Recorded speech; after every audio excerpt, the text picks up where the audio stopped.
Good afternoon, first of all, Mr. Sheng Fan, Director General of International Food Policy Research Institute, right? Yes. We are really glad to have you here today on the show. Is it your first visit to Uzbekistan, or have you ever been to the country before? Yes, I have been here 3 or 4 times. That's fantastic, 3 or 4 times. So, what is the purpose of your current visit to Uzbekistan? Yeah, sure.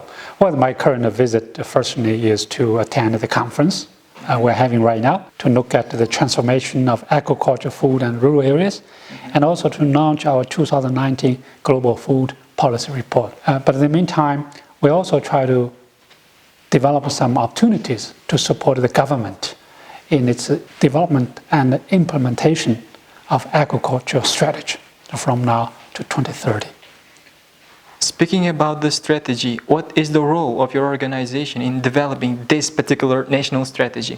Could you please elaborate on that? Sure. So our job is to work with the stakeholders, like the government, the civil societies, the private sector, to provide our support. So data support, research support, and capacity support. So the government and the local stakeholders can use its own data, its own capacity to develop their own strategy, to monitor, to track the implementation of the strategy for the long run. But right now, the capacity in the country is still very small, very weak. Meantime, the data are not credible or not adequate in analyzing some of the strategic directions. So that's why Ifpri is very unique in providing that support to the country. So it's a country strategy, it's owned by the country, it's driven by the country, it's also led by the country. But Ifpri is providing support to that strategy. If I understood you correctly, you're saying that this strategy is only being developed by the government of Uzbekistan and being assisted by your organization, right?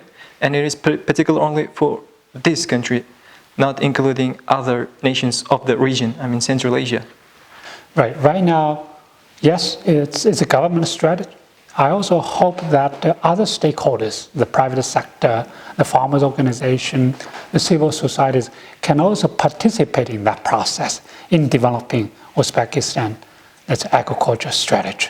Ifpri will just try to facilitate, try to help to build that capacity. Yes, indeed, this strategy right now is very much focused on Uzbekistan. But to develop a strategy for Uzbekistan, we needed to use a regional or even global approach. One is the lessons we learned from other countries. The second is the trade, how Uzbekistan can use trade to build its value chain for food and agriculture. So use the export as a great opportunity to reshape its agriculture, its rural development. So I think yes, it's very much a country strategy, but it has to be positioned globally, internationally, or regionally. And I think, again, so Ifpri has the advantage of bringing other countries' experience to the development of this strategy. We worked with many other countries, Vietnam, China, even here, Kyrgyzstan, and Africa, Latin America, so in helping them to develop that type of strategy. So I'm really sort of excited about this process. Particularly the government is committed to use this strategy to shape or reshape its agriculture, its food system for, let's say, for better food, more nutritious, healthy food for the people here inside the country, but also to export some of the good food to other countries and to make sure that the rural areas will be further development. We call it revitalization. So in fact, our 2019 Global Food Policy Report uses revitalization as a key word to transform the rural and agricultural regions. What countries' experience can Uzbekistan can imitate to develop its own national strategy? Yeah. So every country is different. So there's no one-size-fits-all solution, and there's no silver bullet. But I think some of the lessons can be shared. Let's say our experience in Vietnam, in China, even in Bangladesh, and also in Brazil. So these countries position themselves at a global level. For example, Vietnam joined the WTO some years ago. China joined the WTO also probably almost 18, 19 years ago. I know the Uzbekistan is also planning to join the WTO. It's on its way to join. That's right. So joining WTO will provide great opportunity for Uzbekistan to transform its economy, its agriculture, its rural areas. But the data information are needed to make sure that everybody will benefit from that. So we learn a huge lesson. In some countries, when they begin to reform the economy, begin to use the trade, they export more, import more, overall economy benefited. But certain people, poor, hungry people, didn't benefit. That caused so much problem, so much reversal, or moving back. For example, even in some of the very rich countries, European Union and the United States. So the economy has become globalized for the last 10, 20, even 30 years. But certain people didn't benefit. The people in the Rust Belt, the people in the old traditional industrial areas. So that's why they have different kinds of sort of revolution. I would call it a revolution. Brexit, or the right-wing people come to the power. So this is something. Mostly Europe. Yes. So that's why this is something Uzbekistan need to pay attention to. The joining WTO is a great deal for the country, but make sure the smallholder farmers, poor consumers, will also have to benefit from that process. You spoke about the benefits of joining WTO. Could you please elaborate or say some drawbacks of joining the WTO for Uzbekistan? Is there any? Sure. The first one, I must say that benefit overwhelms the drawback or negative impact. But we have to address the negative impact. For example, okay, if I export high value, nutritious, healthy foods to other countries, what will be the impact on smallholder farmers here?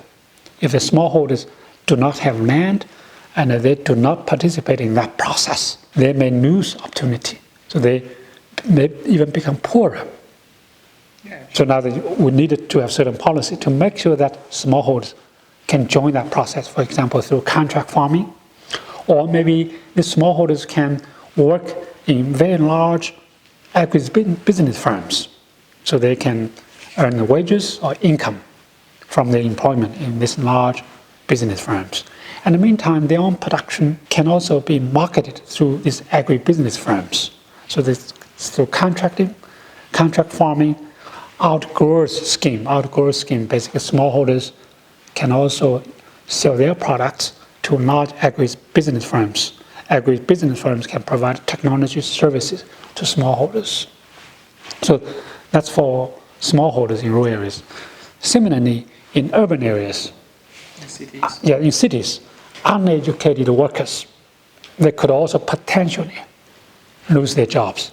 Because of the trade, because of reform, they will require highly educated, highly skilled people to work in the IT sector, in big companies, because that's what other countries need. That is what Uzbekistan need. But if the people are not educated, if they don't have skills, or maybe they have become old, then you need to focus on these people. So for example, for unskilled youth, the government must invest to educate them, to improve their skills. For very elderly people who cannot work anymore, then the government must have a safety net of protection to make sure that they can have access to decent income. So when you've done all of this, then your reform will continue. So very high growth, meantime growth benefits everybody. So you do not have an obstacle to move towards further reform. So this is a key lesson we learned from many countries, including Vietnam, China, even Africa. So the reform process must be inclusive, must make sure that everybody will benefit from that process. Uzbekistan has reduced cotton cultivation in recent years and making way for vegetable and fruit growing. What are the benefits and drawbacks of moving to fruit and vegetable growing from cotton farming? Again, I think the benefits are great, sometimes overwhelm the negative impact. So fruits, vegetables, they are high value, so you can sell at very high prices, particularly when you export them, right? And this fruit and vegetable production also provided jobs for farmers, for workers in the rural areas. And the quality of fruits, vegetables will also improve for domestic consumption, because when you export, you require high quality. The domestic consumers say, oh, we need the same. So all these benefits are positive. Now for cotton production, I'm so happy to see that the cotton production, cotton area have been reduced, because you need more water to produce cotton, you need labor, you need soil, so the cotton production deplete water, deplete soil nutrients, many times it's very labor intensive. So I think for cotton, yes, if the country wants to continue to produce cotton, the cotton sector must be modernized or mechanized, and modernized, high quality cotton, introduce new technology in drip irrigation to reduce the water use and to make sure that the soil fertility of the cotton field needs to be protected. Now, what will be the drawback, if the country shift from cotton production to vegetable fruits production? As I can see, as I already mentioned, smallholders, even the cotton producers, or vegetable producers, or herds, as the animal producers, they must make sure that they are part of that process, or the government must make sure that certain policies, land policy or employment policy, must make sure that they benefit from that process. Otherwise, the people will not like it. They will oppose this trend. And I think we don't need to worry about lack of cotton in the global market, because some other countries have advantage in producing cotton. West Africa, even India.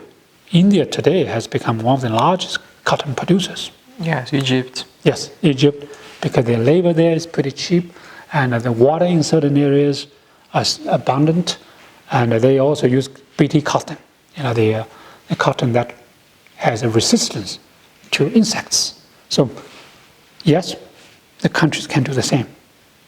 High yielding cotton varieties, BT, whether it's BT cotton, and mechanization, make sure that the quality of the cotton is high, so they can export. For example, Egypt cotton has a very high quality.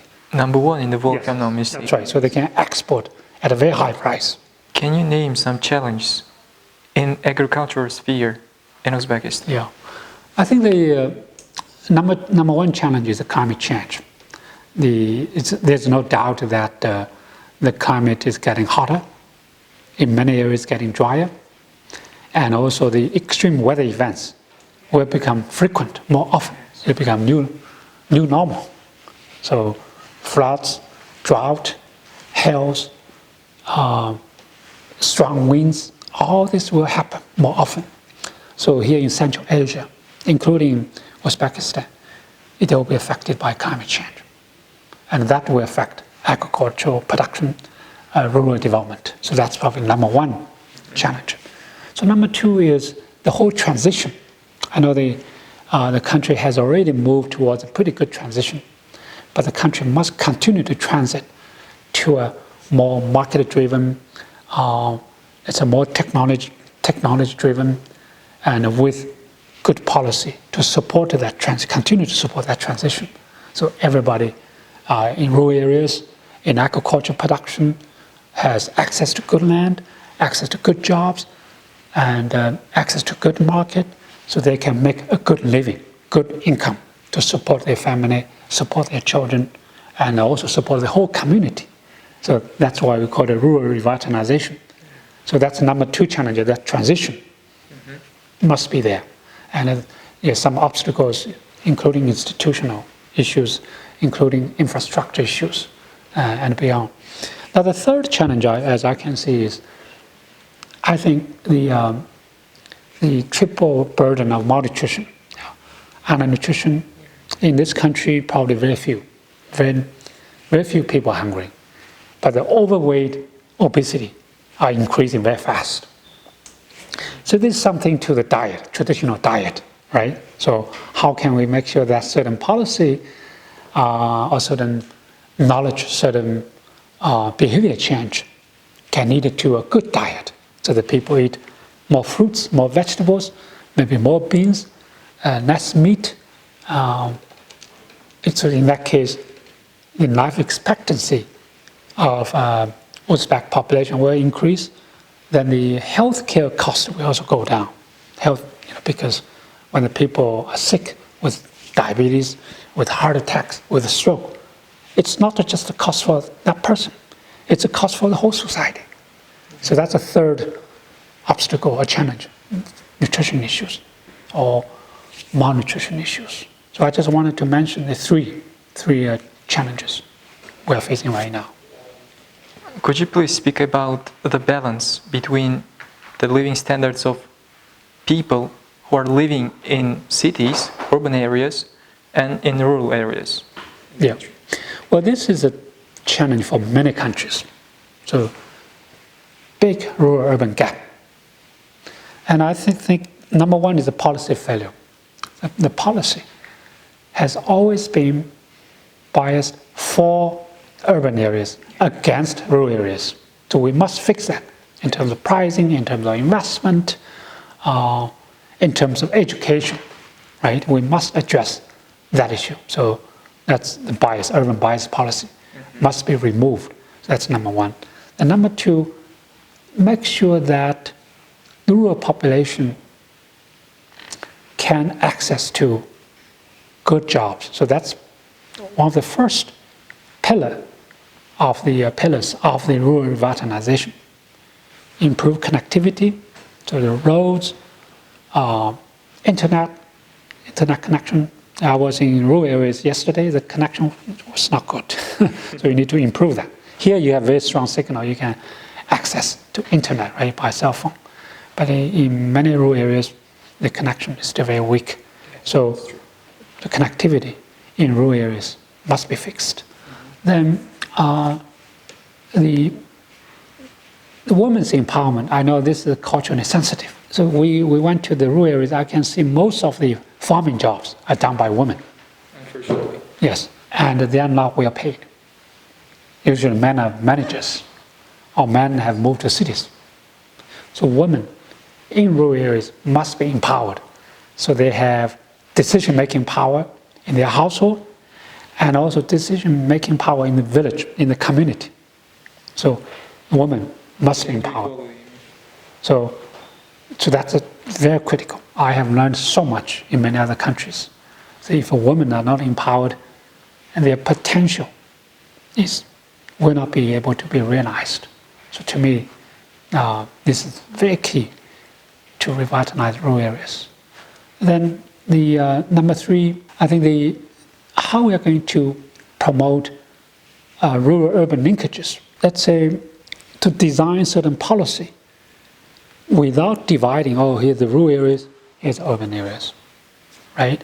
And so this is a governance issue. I would call it a governance issue. So governance, make sure that rural and urban area are governed by similar structure without dividing them. And empower the women, empower the rural people. The rural population must have a voice, political voice in the parliament, political voice in setting the priorities, government policy or national strategy. So that is very critical to make sure that they're empowered. It is a bit of a cultural question, right? Unique for Uzbekistan and Central Asian countries mostly, if I'm not mistaken, right? Yeah, it's a culture, but we must address it. Yes, it should be addressed in some sense. That's right. I think and I have seen some positive trend here in the country. So, particularly under your new leadership, new president, he is more open, he is willing to address that issue. It will take some time So I think that momentum is already there, but let's continue to do it. Make sure that some of the challenges we are facing will be addressed sooner than later. Population of Uzbekistan is growing so fast, especially in the last decade. Can the government solve food-related issues regarding the incremental increase of in the number of population? So the population growth, it's like a double-edged sword. So on the one hand, if the population is growing at some appropriate level, that will help to drive the demand. That will able to, let's say you have the labor force, right? So on the other hand, if the population grows too fast, then the natural resources are limited, job opportunities are limited. So what will be the strategy? I think the strategy is educate the increased population, youth. Give them opportunity to be educated. So when these people are educated, so they have skills, they can go to the job market. And they can also create the demand for the economic growth. But if they are not educated, if the population grows too fast, then they will become a burden. So you can see opportunity or burden, depend on education. Now, particularly for women, if they are educated, they will have less children, right? We have seen that in many countries. If they are not educated, the husband tells them just have more babies, right? They will have 4 or 5 babies or even more. But if the women are educated, then they may find a job in the city or somewhere else. Then probably they will have 2 children, right? So I think that process, to me, you don't need to artificially control the population growth. The most important is education for everybody and education for women. About food security issues in Uzbekistan, does the country face some kind of challenges in the coming 10 years? Yeah, well, as you said, the population is growing very fast. Climate is changing. Water and land have become very limited. If we don't do it right, it will be a big challenge, huge challenge. On the other hand, I'm very confident if the government continues to invest in agriculture research, to use modern technologies, you can double the yield, double the food production, even using the existing land, existing water. So you don't need to use more water, you don't need to use more land, or you even don't need to use more people. You're more productive. I think productivity is very critical. Productivity means you produce more with the same amount of resources. I'm very confident Uzbekistan can do that. So I don't think Uzbekistan has a food security problem. It has a food policy problem. So if you can fix the food policy, then food security is not a problem. Nutrition security is not a problem. Or even overall development is not a problem. Speaking about food security, according to some data I've learned, around 1,300,000,000 tons of food are wasted every year in the world. Yeah. And over 1 billion people are dying of famine in the meantime. Right. Yes, well, that's a serious problem. So we waste 1/3 of our food. And this type of food wasted usually is more nutritious, healthy food. And it has a higher economic value. So $1 trillion is wasted. And yes, hunger, for the last several years, the number of hunger actually is on the rise. So 821 million people suffer from hunger. Yes, many people also die because of hunger. And then malnutrition, the overweight, obesity, so many people eat too much of the wrong stuff. So you can see, I think our food system, our food supply, our consumption is really messed up. So it's a chaos. Some people are hungry, not having enough to eat. Others eat too much. And some eat the wrong thing, or too much of rice, wheat, or maize, without enough fruits, vegetables. So we must fix it. It's global level. Yes, we're facing this challenge. Absolutely a great challenge we're facing right now. Do you have any data about mortality rate in Uzbekistan because of food issues? I don't have any figure.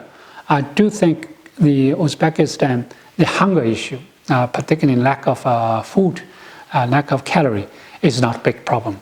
I'm more worried about one is food safety, right? Food safety, the hygiene, the pesticides residue, or contaminated food and so on. I'm more worried about food safety, that part, and also equally worried about overweight, obesity, because that's a trend. It's rising very quickly, and I even don't know whether the government has paid enough attention to that. So I think right now the government still want to focus on more production, more food. From production side, even more fruits, more vegetables, but make sure from the consumption side,